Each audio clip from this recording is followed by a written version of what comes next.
ஒரு காலகட்டத்துல முஸ்லீம்கள் என்றாலே எதிரிகளின் உள்ளத்தில் ஒருவித அச்ச உணர்வு இருந்தது.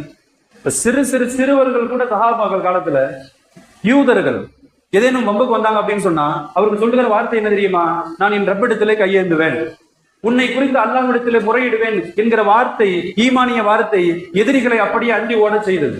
இன்னைக்கு இத்துணை பெரும் எண்ணிக்கையில் 200 கோடிகளை தாண்டி வாழ்ந்து கொண்டிருக்கிறோம். எதிரிகள் நம்மை கண்டு எள்ளி நகையாடுகிறார்கள். கண்ணிமிக்கவர்களே, எதிரிகளின் உள்ளத்தில் அச்சம் இல்லை. ஆனால் மாற்றமாக முஸ்லீம்களின் உள்ளத்தில் அச்சத்தை தவிர வேறென்றும் இல்லை. எதற்கெடுத்தாலும் பயம். நாட்டில் எப்படி வாழ போறோம், நமது குடியுரிமை என்ன ஆகுமோ, எதிர்காலம் என்ன ஆகுவோம், எல்லா நிலைகளிலும் பயந்து பயந்து நடங்குகிற ஒரு நிலைக்கு தள்ளப்படுகிற மன்னிமிக்கவர்களே, நபிகள் ஸல்லல்லாஹு அலைஹி வஸல்லம் சொல்வார்கள், ஒரு காலம் வரும், அவர்கள் செய்த முன்னறிவிப்பு, துன்ஸா உல் மஹாபத்து பின் குலூபிஹிம், எதிரிகளின் உள்ளத்தில் இருந்து முஸ்லிம்களை குறித்த அச்சம் எடுக்கப்பட்டு போகும். நம்மளை பத்தி கொஞ்சம் கூட பயம் இருக்காது. என்ன வேணாலும் செய்வாங்க. அடிச்சா கேட்கறதுக்கு யார் இருக்கா?